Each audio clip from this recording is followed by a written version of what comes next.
Melhorou agora? Eu caí, mas aí eu coloquei o fone.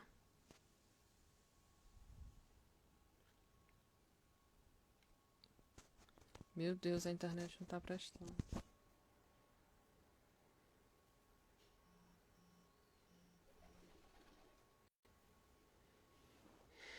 Gente do céu, a internet não tá ajudando. Pera aí.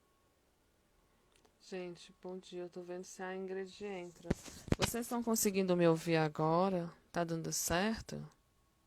Ou o áudio continua cortando?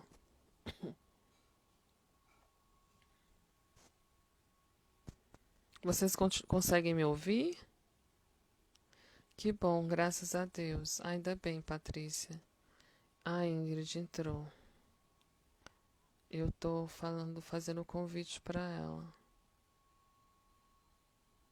Enfim, então assim, dando a continuidade no que a gente estava falando, é, que bom, essa questão do tema do evangelho, eu considero ela muito desafiadora. Por quê?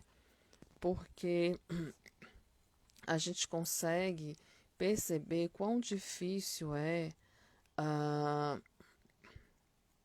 questionar, né? Quão difícil é se posicionar, quão difícil é considerar que as nossas relações elas podem ser abaladas pela nossa fé. Na verdade, as nossas relações elas não vão ser abaladas pela nossa fé. As nossas relações elas vão ser reforçadas, elas vão ser trabalhadas, né? Nós vamos conseguir reorganizar e vamos conseguir trabalhar na perspectiva da doutrina, mas sempre considerando que nós precisamos entender que precisamos afirmar a Deus. Né? Tem um trecho do Evangelho que ele fala que aquele que não, né, que aquele que me recusar será recusado. Então, uma vez que a gente entende o que é o correto, uma vez que a gente entende quais são as relações corretas, uma vez que a gente entende o que é o bem, uma vez que a gente entende que o nosso objetivo nessa vida é trabalhar esse bem, é estar em acordo com os processos, os processos cristãos. Uma vez que a gente entende que é esse o nosso objetivo de vida, a gente começa a trabalhar essa perspectiva. Mas espera, às vezes eu não vou ser entendida, às vezes eu não vou ser compreendida dentro da minha fé. Como, por exemplo, quando você permite que o outro seja ele mesmo. Ou quando você entende que o outro tem o próprio tempo dele. Ou quando você aceita que o outro pode, às vezes, te magoar. Ou quando, às vezes, você entende que se você magoar o outro, você pode melhorar, pode consertar, pode modificar essa realidade. Então, não vim trazer a paz, mas a espada. Não é que eu não possa trazer a paz, mas é no sentido que a minha paz, antes de chegar, ela vai passar pelo processo da construção da sociedade. Ela vai passar pelo processo do questionamento das regras morais. Inclusive, há um trecho do Evangelho que diz que existem muitas coisas que aos olhos dos homens e na lei dos homens não é considerado crime, mas que aos olhos de Deus e na lei de Deus é. Isso é muito interessante da gente observar, porque nós ainda não estamos no padrão de evolução suficiente para entender o que é realmente a regra moral, o que é realmente a vivência da caridade, o que é realmente a construção desse processo dentro da doutrina. Mas nós estamos a caminho de fazê-lo. Nós estamos no processo de construir o nosso plano encarnatório, de entender o motivo de nós estarmos aqui, mas sempre sabendo que o servir é a mola principal desse processo. O que é que significa esse servir? Esse servir significa atentar para o amar a Deus sobre todas as coisas e ao próximo como a ti mesmo. O que é o amar a Deus sobre todas as coisas? é cumprir os princípios da lei de caridade e amor. O amor, ele é o sentimento sublime. A caridade é o caminho pelo qual você alcança esse estado de amor. E o que seria essa caridade? Essa caridade seria o trabalhar pelo outro, o construir pelo outro, o entender que nós estamos nesse mundo, que nós estamos nesse plano para a nossa evolução. A nossa regra moral deve ser aplicada nas nossas vivências, mas essas vivências elas são coletivas. O produto dessas vivências ele é coletivo. E que às vezes nessa construção coletiva podem acontecer atributos, podem acontecer atribulações. Mas o que é que nós devemos fazer? Nós devemos entender que cada um tem o seu tempo. Que ao fato de nós não entendermos muitas vezes o que rege, o que orienta o outro, nós também, muitas vezes, podemos não ser compreendidos. E essa dificuldade de compreensão, o meu Instagram está travando. Né? Então, Ingrid, eu não estou visualizando a sua solicitação de convite. No meu Instagram está só aguardando o Ingrid Rezende aceitar o convite, porque eu te convidei. Eu espero que você está vendo o convite. Eu até acenei para você ver se você consegue visualizar. Então, assim, enquanto a gente vai resolver esse probleminha técnico, a gente vai conversando. Então, eu confesso para vocês que existem algumas coisas dentro do princípio da lei que eu tenho dificuldade de entender. Então, eu sempre falo isso para todo mundo. Não é porque a gente vivencia a doutrina espírita, não é porque nós estamos dentro da doutrina há tantos anos.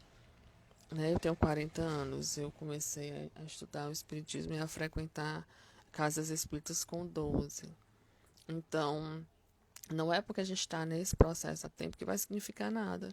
O padrão de evolução e o padrão vibratório, ele vai do nível de entendimento, da aceitação das experiências. E isso é difícil para todos nós. Então, nesse caso, eu tenho duas dificuldades. A primeira dificuldade é entender o desencarne dos filhos. Né? Então, assim, enquanto mãe, sempre, desde pequenininha, o meu sonho sempre foi ter filho, sempre foi ser mãe. Então, eu sempre tive essa dificuldade muito grande de entender uma mãe acompanhar, né, o desencarne de um filho. E outra coisa que eu sempre tive muita dificuldade de entender, crianças sofrerem, né? Eu sempre disse, desde sempre, eu sempre falo isso, que para mim devia existir uma lei, que a criança só deveria quitar as suas dívidas após os 12 anos. Então, até os 12 anos, ela ficava protegidinha lá, o espírito protegidinho no corpo de criança. E depois dos 12 anos, começavam as suas quitações. Independente de qualquer tipo de contexto, independente de qualquer tipo de entendimento, eu reconheço esses dois pontos como sendo os meus pontos, né? Como sendo as minhas dificuldades de compreensão. E acredito que todas as pessoas também têm os seus próprios pontos, as suas dificuldades de compreensão, as coisas que elas fazem considerando essas especificidades, as suas próprias experiências, o que traz para elas de evolução e de entendimento. Então, considerando que cada pessoa tem o seu nível de compreensão, cada pessoa tem o seu próprio planejamento reencarnatório, tem as suas próprias, nós não erramos de endereço, né? Nós estamos no lugar certo, com as pessoas certas, nas atividades certas. E considerando que quando o trabalhador está pronto, o trabalho aparece, se nós acreditamos, né? Se a gente tem uma fé correta, uma fé baseada na crença do que o que é bom, o que é melhor, o que é certo, é o que está acontecendo. Então, se a gente tem esse entendimento, a gente vai perceber quão natural, vamos dizer, são essas relações em discussão. Quão natural é você discutir essas situações porque nós temos entendimentos diferentes. Mesmo as pessoas que já estão na doutrina há muito tempo, mesmo as pessoas que estão nos estudos, ou aquelas que estão há pouco tempo, mas que têm um padrão de evolução muito maior do que o nosso, elas têm entendimentos diferentes.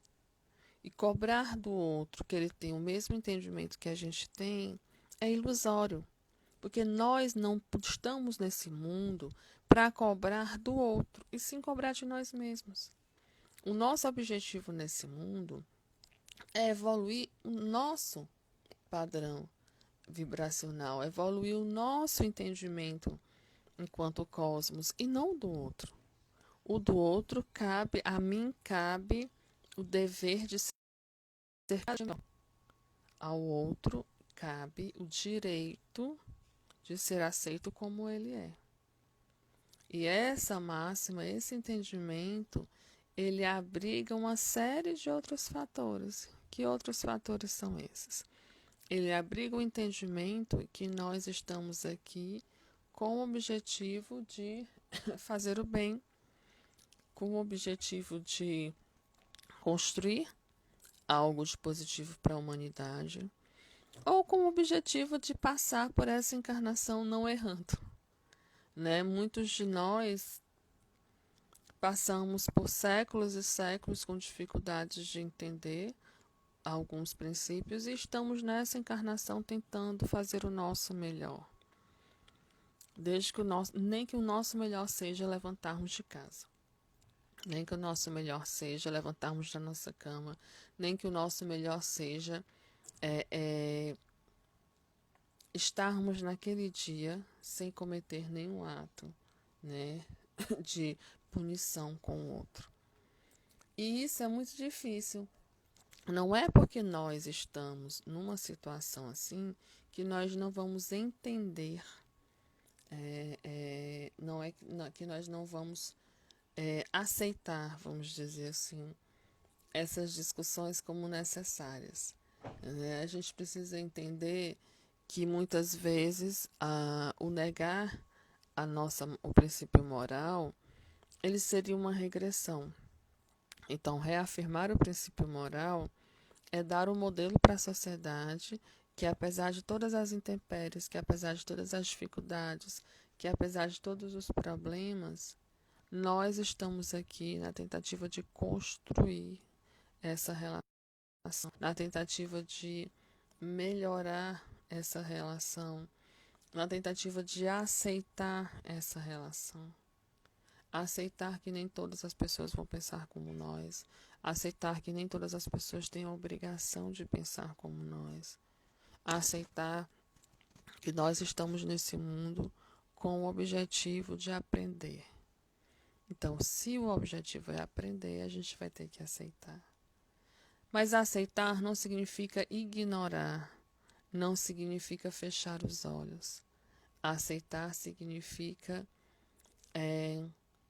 compreender, construir, não julgar, né? Avaliar as situações. Mas existe um princípio da doutrina que fala que é lícito mostrar o erro do outro, né? E o Evangelho ele diz que nos casos em que esse erro puder prejudicar outras pessoas e o motivo do apontar não seja o orgulho de querer ser melhor ou diminuir o outro, mas a necessidade de proteger um bem maior, proteger outras pessoas, é lícito. O que diminuiria a licitude desse processo seria você fazer para diminuir o outro, para se vangloriar em cima do outro. Né? E são essas questões que nós não permitimos, vamos dizer assim, que nós não aceitamos. Quando o nosso comportamento ele é feito para diminuir a outra pessoa. Quando o nosso comportamento é feito com o objetivo de auxiliar o outro, com o objetivo de crescer, com o objetivo de melhorar, ok, mas quando o nosso comportamento tem por objetivo diminuir, humilhar, né, ele não deve ser colocado à frente. Então, mesmo nessas questões em que a gente está em conflitos no diálogo, a gente tem ainda algumas orientações sobre a questão do apontar o erro do outro, desde que isso seja benéfico para a maior parte das pessoas que estão envolvidas nesse processo. Então, nosso entendimento, ele passa para que a compreensão do termo espada não é a espada que fere ou que machuca, mas aquela espada que abre os olhos. É aquela espada que mostra a realidade. É aquela espada que rasga o véu da iniquitude. Né? É aquela espada que trabalha a indulgência, sim, mas trabalha uma indulgência positiva, uma indulgência necessária. Aquela indulgência que diz: eu estou aqui, eu entendo o erro do meu irmão. Quando esse erro for suficientemente forte para prejudicar o outro e eu puder evitar que isso aconteça, eu vou fazer. Quando eu me sentir na obrigação moral de auxiliar uma outra pessoa e perceber que ela pode se machucar física e psicologicamente por conta de um erro de alguém, e eu quiser auxiliar esse meu irmão para que ele não caia, eu posso me posicionar. Essas situações, elas vão acontecer, elas podem acontecer, inclusive e principalmente dentro do seio familiar. Mas tudo isso feito na perspectiva do entendimento, na perspectiva da construção do coletivo. Eu não faço nada pelo meu benefício em detrimento do outro. Eu faço porque o meu benefício é o benefício do outro. Se o outro ficar bem, eu fico bem. Se o outro puder ter algum tipo de auxílio moral, físico ou psicológico, eu vou entender que o meu comportamento de insistir, de debater, de discutir, de orientar. Ah, Nádia, mas é difícil fazer isso quando nós mesmos não seguimos esse direcionamento. Sim, é difícil fazer quando nós mesmos não seguimos esse direcionamento. Mas o primeiro momento, o primeiro passo é entender que o fato de admitir que nós não somos capazes ainda de fazer esse processo, de admitir que nós ainda não somos suficientemente elevados para modificar a nossa realidade, ele é importante para que a gente possa fazer dentro da sociedade. Então, se eu fizer o trabalho de formiguinha, eu vou conseguir, em algum momento do meu nível de evolução, em algum momento do meu caminho de evolução, eu vou conseguir fazer a diferença na minha vida e na vida da minha comunidade. Quem é a minha comunidade primeiro é a minha família. Né? Então, a minha família, os benefícios que eu trago para a minha família, a construção moral que eu trago para a minha família, o apoio, o suporte que eu dou para ela, principalmente até com o processo de indulgência. Se eu sou indulgente, né? Se eu entendo que a falha do outro é um processo momentâneo, porque todo mundo vai evoluir em algum momento das nossas vidas, ou pelo amor ou pela dor. Né? Então, assim, nós tivemos hoje um evangelho um pouco diferente. Estou sentindo muita falta da Ingrid. Não sei o que é que aconteceu, realmente a internet ela amanheceu um pouco instável. Mas eu agradeço a todos. Não estou vendo os comentários, travou a minha atualização. Então eu agradeço a todos a oportunidade de estarmos todos juntos. Né? Queria que a nossa prece final ela fosse motivada justamente por essa nossa fala. Né? Não é a paz, mas a divisão que faz o crescimento, ou seja, é o aprender em cima dos problemas, é o superar esses problemas, é o entender que as adversidades elas estão aqui para que a gente possa crescer e ter esse aprendizado dos nossos desafios. Então, assim, nós estamos aqui nesse mundo, não é a passeio, não. Nós estamos nesse mundo é para sermos desafiados e aprendermos com esses desafios. Eu acredito que esse ano foi um ano assim mais desafiador que nós tenhamos tido, né, no sentido de passarmos por muitas atribulações, mas entendermos que enquanto a gente não trabalhar na perspectiva do coletivo, do conjunto, a gente não vai conseguir enfrentar. Então eu agradeço a todos vocês por essa oportunidade de discutirmos sobre os temas do Evangelho, de conversar. Agradeço muito a Ingrid, né, por nós estarmos nessa parceria que espero que seja muito duradoura. E peço a Deus, rogo a Deus que Ele possa nos iluminar e que essa experiência de hoje tão difícil seja uma estratégia importante para o nosso aprendizado, para que a gente possa se antecipar a muitas dificuldades. Então, muito obrigada mais uma vez. Que Deus esteja com todos nós. Mas para que Deus esteja com todos nós, a gente precisa começar a nos ajudar. A gente precisa começar a construir um padrão vibratório voltado para receber as orientações dos nossos guias espirituais.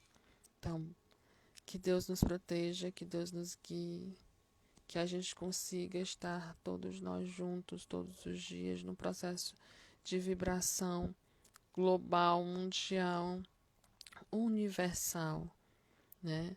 Que o fluido universal que nos abraça, que nos abarca, possa ser o caminho necessário para que os bons pensamentos e as boas construções morais, que todos os espíritos que estejam chegando nesse plano e nos outros planos possam ser recebidos com muita luz e amor, que todos nós possamos contribuir para o crescimento espiritual uns dos outros, para o crescimento físico uns dos outros, porque todos nós somos seres encarnados, espíritos encarnados neste plano, auxiliados pelos espíritos desencarnados que vivem na pátria mãe, que nós consigamos construir o entendimento global necessário, tão necessário, para nos percebermos como uma grande família que somos, e que as espadas que passam pelo nosso caminho, pelos nossos caminhos, possam ser entendidas como propostas e possibilidades de aprendizagem e não de divisão. Então, eu agradeço a todos vocês. Um bom dia, assim seja.